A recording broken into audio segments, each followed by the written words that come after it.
Welcome back. This is Darren's 67 to 72. I'm Darren. This is a 1968 C10 in bright white. Well, it's not all bright white yet, but it's gonna be. Little patience, folks. So last week I mentioned to you guys I was gonna do weld-on brakes, weld-on rear disc brakes. So the kit came in as I expected. This is the kit that was used on my 1971 C10 in Spanish gold. Same kit, designed for these old trucks. I like the design. They use what they call a hat. This got a couple different bolt patterns in it, but this is what they call the hat. It's removable from the disc with these bolts around it. You can buy new discs. They're about $54. It's a Speedway kit. Cheapest kit you're going to find. They fit great. They work great. You can get them with or without emergency brakes for those states here that require that. I'm sure they all require it, but here in Michigan, they don't check on it. So we've never had an issue.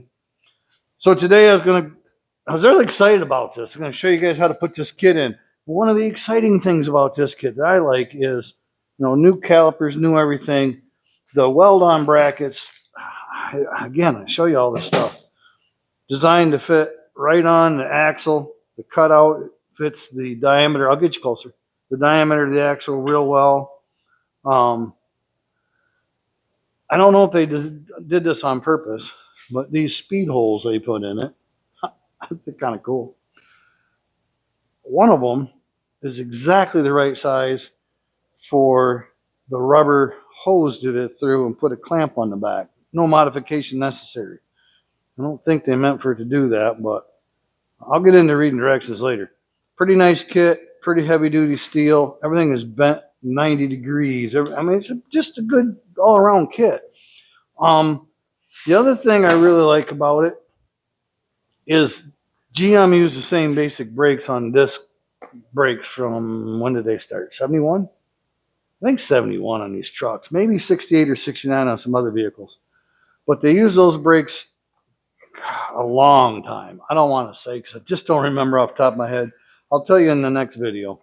But they use the same brake pads as the front of a 71 or 72 C10. So Tom bought CCP front end kit on this, and it uses a different brake system. So normally, if I'm building a truck, I'm going to put the GM front brake discs on. So when somebody owns this 5 years, 10 years, 20 years from now, and the brakes go out, they can say, well, I don't know, I got a 71 C10. I need brakes for it. You'll have them. Yes, you can look in the book. We've talked about that before and double check, make sure things, because I make a book for mine. The cool thing is they use the same pads on the rear brake kit. So you just get 2 sets of front brakes and boom, you're ready to roll. Actually, as I'm telling you that, yeah, making sure they're still doing it. They use the same pin system. To send y'all new pins. This is the same pin system that goes on the front. The same caliper basically. So super handy for parts. Keep that in mind when you start to modify a truck, and that's going to be today's conversation. When you start doing modifications and doing custom work on a truck, you're going to have custom problems. And I'm here to help you through those. Watch what I do, learn from the mistakes I make, and continue to make. And when you build your truck, you can just go through the videos and say, oh, I don't want to do that. I don't want to do this. I can choose this. I can do it the easy way. I'm going to show you the hard way and the easy way because it's just how it works. I can't help myself. So getting in a little closer to these brakes, I might have to get my stool out. We'll talk about custom and fancy and doing things right. Yeah, we're back to that phrase, doing things right. Yeah, we're not going to get all out of whack on getting things right. All right, so here's what we end up with. When you order the kit, I've noticed this kit is for, I don't remember the years again, because they changed what they're doing them with. I do this all the time, don't I? So this kit was made for cars, medium cars. I don't know what a medium car is, what they think a medium car is. Maybe you guys know what a medium car is. This isn't a medium car, it's a truck. Is it a light truck? It's not a heavy truck. I don't know why we continue with the English language to make things more difficult than we need to. I'll never know. Enough of that. I didn't even bring a tape measure because I don't need.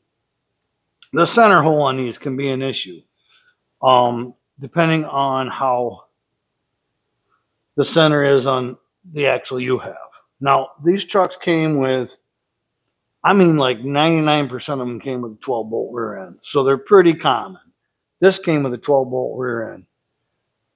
Tom's had some work done to it, and we'll mention all that in a minute. But what I generally do is double check this hole to make sure everything fits. I didn't mark. There's a couple bolt patterns. Here's for 5 on 4.5, 4 3/4, 5, 5 1/4, whatever. I know 5 on 5 is what we have.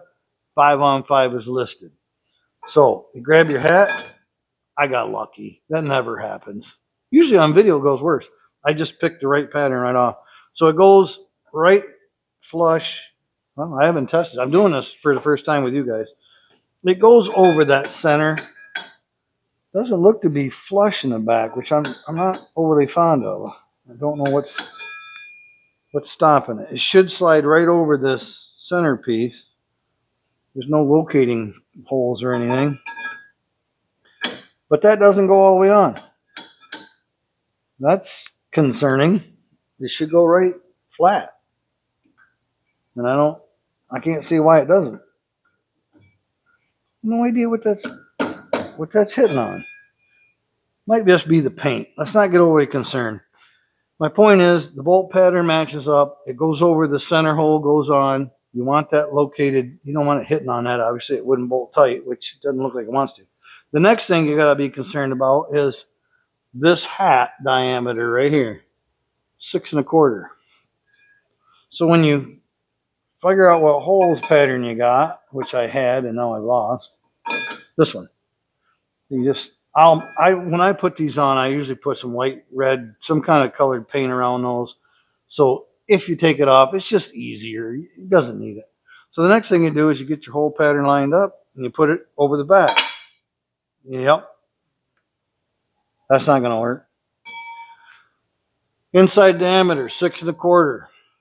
This flange on this axle, no wait, 6 1/8. I misspoke again. I'm sorry. 6 1/8. I'm telling you this stuff because you need to know it. If you're watching this video, you're concerned about doing this, and I'm going to get you there. I promise. That's a promise. We're going to get there. Let's see. Of course, it's not on here. Yeah, that part's on here. So basically, it says 5.750 maximum diameter here. I thought it said 6 1/4. 5.75. This is 6 1/4. At least I think it is. I measured it. Well, that's not going to work, and that's why that hat don't fit. Well, I ordered the one for the truck. I ordered it for 12 volt. 12 volt. For 12 bolt. What's the issue? Well, I got this bright yellow piece of paper that I did contact the company. I'm not happy about this. This yellow piece of paper, very important stuff, isn't on their website. So when you order it, and this says right on here, maximum flange diameter 5.75. 5.75. Why would that not be on their website? So you order it and you get it here, and then you got to pay like $60 shipping to send it back. It says right on here, and you're going to love this part. It doesn't fit. Well, if you call Speedway Motors, they're going to tell you what I'm about to read you. Verify that the axle flange fits inside the brake hat. That's what we just did, and we verified it didn't. If it looks like example 2, which is this one, and it leaves a little space where this one fits flat, I can show you up close, but you don't need to know this. Please have it machined, the word it, I love this, have it machined down in a lathe to 5.75. Well, if we know this hat's 575, then we know that it is the flange. So this is guaranteed to fit, okay? And when you call them and you're mad like me and you're like, what's going on? Guaranteed fit. Yeah, you just got to modify it. You just got to take this rear end apart that Tom paid to have put together, have it taken apart by a guy like me that doesn't know anything about rear ends. I don't mess with them. Tear it apart, take this axle, both axles out, take them to a machine shop, pay a machine shop to turn them down so they'll fit in this hat, and then your brakes will work. I mean, I'm fine with that. If you guys want to do that, cool. So that's what Speedway Motors tells you to do. I'm not bashing on Speedway. They're good company, do a lot of good things. This I'm not happy with. Yes, it probably fits most trucks, so it's not an issue. Do they have a kit that fits this truck? Let me tell you, they don't. This is guaranteed to fit if you modify it. Well, I can put a 1960 Cadillac bumper on a Geo Metro. Guaranteed to fit if I modify it. Well, that's everything. It's a stupid thing to say. I'm going to say it out loud. That's stupid. Tired of stupid. Run into stupid everywhere. So Tom spent, I like to give you guys numbers, but not on somebody else's stuff. Let's just say he spent excess of $1,000 to get this rear end rebuilt, positive rear end, new bearings. Have somebody that knew what they were doing, put it together and get it together right. And Speedway Motors want me to tear it apart and go get it machined. I don't know what a shop charges to machine a 1/4 inch off of this. Plus, if this was meant to be a 1/4 inch smaller, don't you think they'd have made it a 1/4 inch smaller? Yeah, it's probably going to be fine. Not my worry. Tom, if you're watching the video, give me a call. We'll decide what we're going to do. I haven't told him yet. I mean, here I am. All these nice new parts right here. Don't worry about that, Tom. I'll use these on the next truck. I'm piling up parts for the next truck. As much as Tom wants a very nice vehicle, he's paying up for some things to get them done right. This is what they call the snowball effect. You change one thing and it snowballs out of control, and you got to do this, you got to do that. I think I found a kit, Tom. I don't want to say for sure, but I'm pretty sure I found a kit that'll fit on these hubs. Instead of $275, it's $500 because of this flange issue. Not happy. So what I'm telling you is, guys, you're thinking, well, I'm watching this video. I was going to watch how to do this. Well, today you get to learn how not to do it. Don't order this kit if you have this flange. So what I'm getting at, Eddie, or whoever else has a truck, and you kind of just want to put it together and enjoy it like I do most of the time with my vehicles, I do a little modification. Don't take that wrong. Just measure this flange. You could do it with a tape measure. Just get close. We know what hat size it is because I've told you now. I should tell you the part number to this kit. We'll talk about it when I get the right kit and we get back to this, because today we're not doing this. But I'll give you all the numbers and I'll mark that video as, how-to video, more in depth, where this is just my weekly video. So if you came here to see how to do this today, sorry, you're not going to see it. You might as well switch off now. I will make a video dedicated to putting these brake systems on. I do believe the more expensive system bolts to this back flange right here versus the weld-on. This is a weld-on kit. It has a few more parts and pieces, and I think it comes with emergency brake. I don't know. I'm done dealing with this today. Just frustrated that you ordered parts, you want to put them on, and they don't fit unless you get somebody to machine it. I already said all that. Let's move on. So I didn't bring you along just to complain about a kit that doesn't fit, that's supposed to fit. Said it fit at 5-on-5. I just did all this so you guys would know what not to do. Again, as usual. Instead, we've talked about this truck. And all we did was talk last time about this truck. We've done a lot of work on this. We redid the seats on this, and you guys recall that. Put in, factory type replacement seat. A little dirt on there. I don't like dirt. I want to clean this thing. But it's houndstooth seat cover. Rebuilt that. That's on a video if you want to see it. But today's issue, those darn GM doors. Everybody complains about how bad they are. I mean, it just about shuts itself. Anyhow, if they're all done right. I put new seals just because I went there. I put a new seal, not on the driver door, on the passenger door of the 1971 C10 in Spanish gold. and the doors shut harder than I like all last summer. But I left it shut good and tight. I said that again. All the way, double latch, all winter. And this year, shuts pretty darn good. Much easier. I would bet one more year it's going to shut perfect. So last time we talked about the 1972 C20 in Avalon Green, I think. They use different names. We were going to redo that bumper, and then I didn't do it. I wasn't excited to do it, but being we can't do brakes this week, guess what? We're going to do some bumper work this week. I'll get you over here. Yeah, we're going to work on something, folks. Don't you worry. So here's the bumper off the truck. I don't do like them videos that have, them channels that have 275,000 viewers and they sit around and take bolts off in front of you. Maybe I should learn something from that. Wow, why would I turn that crooked? Because I wanted you straight with the bumper. I guess I should learn something about those channels and start taking nuts and bolts loose in front of you, because that's how you get viewers, I guess. I want to take. We'll discuss what I'm after here in just a hot minute. I want to take these bolts off. My wife was calling, but I missed the call, so I'll get back with her shortly. I want to take these lights off. So I left a couple bolts in here so we can take them off together, because that's the thing, I guess. But I want to take the lights off. It's been a while. Clean them up. They're just getting a tiny bit of, well, I don't want to use the word rust, but just a little bit of that reddish tint to some spots on them. So take them out. Take them off, get them cleaned up real good, get some wax on them. Stainless steel bolts. I know you guys that know me have heard that 1,000 times, but I'm going to have to take the wires loose too. Darn it.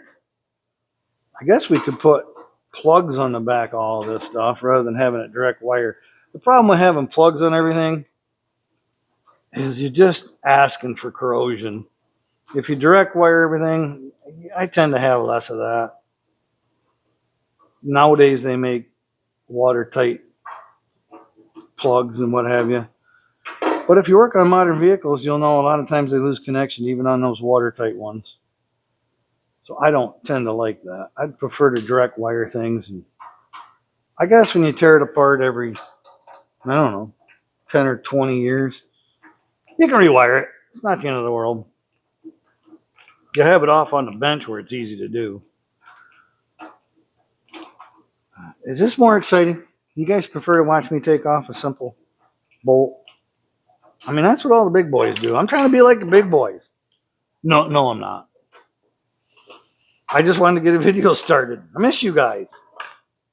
Been a week. Come on in there. Make me look stupid. Probably because somebody didn't drill the hole very big. I don't like drilling the holes too big. There's no sense in that. All right, so what the game plan here today is this bumper was always slightly tilted, which I didn't like. I don't know who mounted it. Doesn't look like GM. These trucks back in the day you could purchase without bumpers. If I remember right, at least into the 80s, I think you could buy them without bumpers and do the bumpers at home later. Yeah, I said later already. But whoever mounted this one did a nice job on the brackets. I mean, they're hacked out with a torch and not cleaned up and not painted. But that's fine. It's a pretty heavy piece of metal. But the bumper was tilted down. It just looked funny. But more important than that, and I'll show you the issues I'm having, and I can't leave it, in case you didn't see the last video. See this rust sneaking out? No, you can't. See this rust sneaking out at the bottom of the screen? That's because this, whatever seal they used, seam seal, caulk, I don't know what GM used. It's getting water between there. It's starting to rust is coming out the edge. You can see it needs touch up from other spots.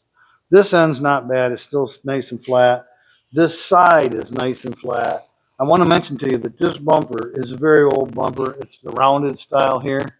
There's not a dent or a ding in it anywhere on the edges. Never been backed into anything. It's in pristine shape as far as the steel goes. No damage. The problem I'm having is, and I don't know how well you guys are going to see it, but there is a big hump right here. I can put my wrench on there. And this is rust jacking. See my wrench teeter-totters on that hump. And what's happening is there's two pieces of metal under here where this bracket goes. I'll flip it in a minute. And the rust is getting in between there and creating this gap, filling the gap, and just bulging up that steel. It's going to keep bending it. And this end down here, same way. This one's actually lifting.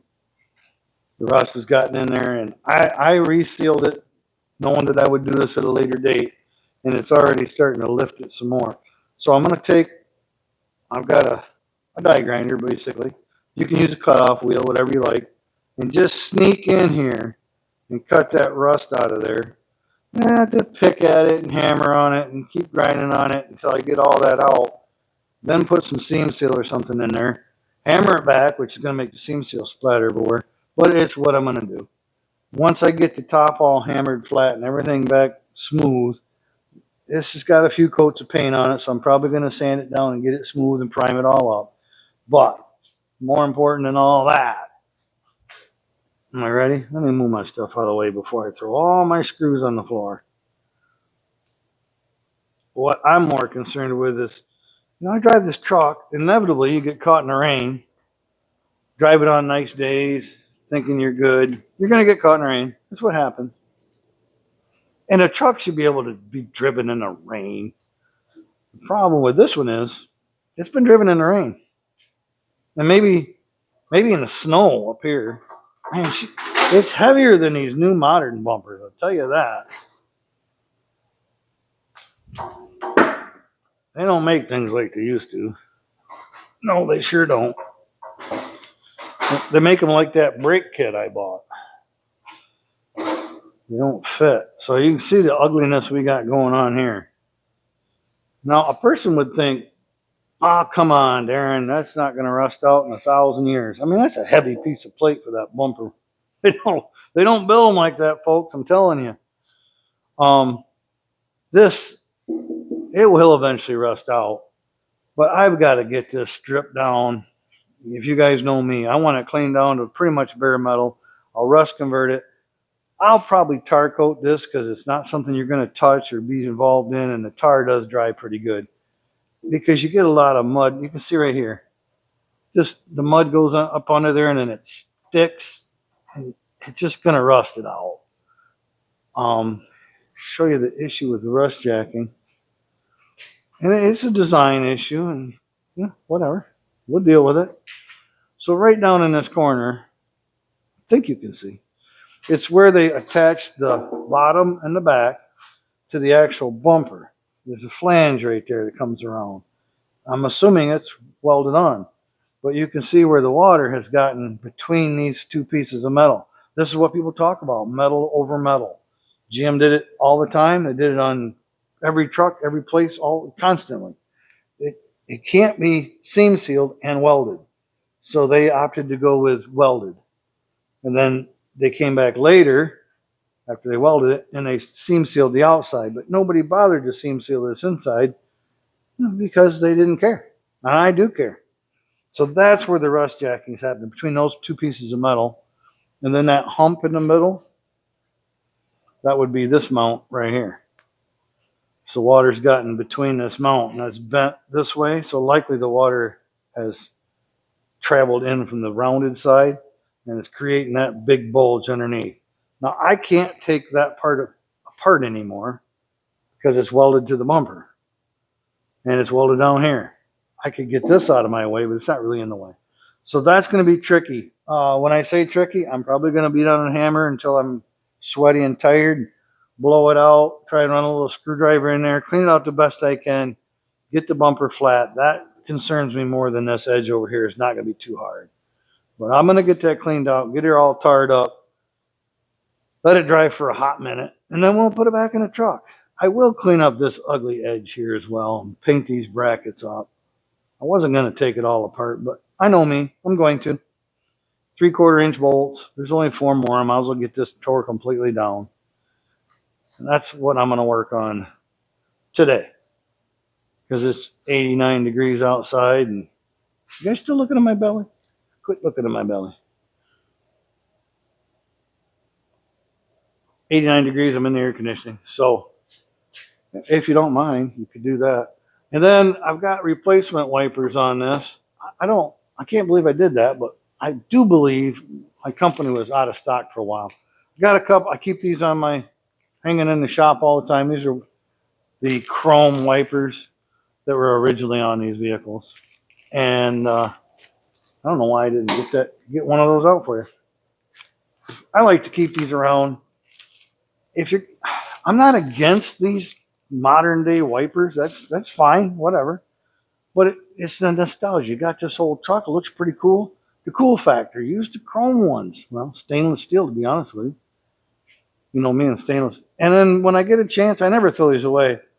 They're getting hard to come by refills, but they do make them. And then I'll refill them and put them back on the shelf. So the old truck's gonna get a new set of them just to get it back the way it belongs.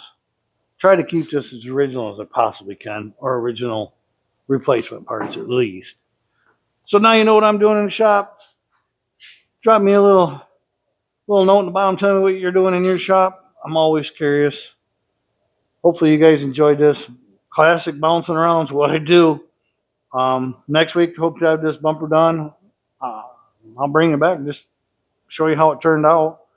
And maybe we'll have an update on some brakes. Get back on that. If not, my windshield guy finally called me.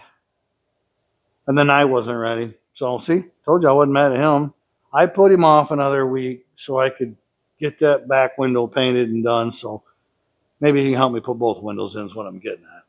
But next week, we'll hopefully put this bumper back on. Yeah, the truck needs a wash bad. I'll get it cleaned up. I do want to tell you, it's nice to have a more modern, no, that's not what I'm saying. To have an old truck that doesn't have a whole lot of modern garbage on it, because I can go out in the garage after 3 months, turn the key and start this truck anytime I want. The 1971 C10 in Spanish gold, yeah, it's got the Holley EFI Live on it with a computer and all that stuff.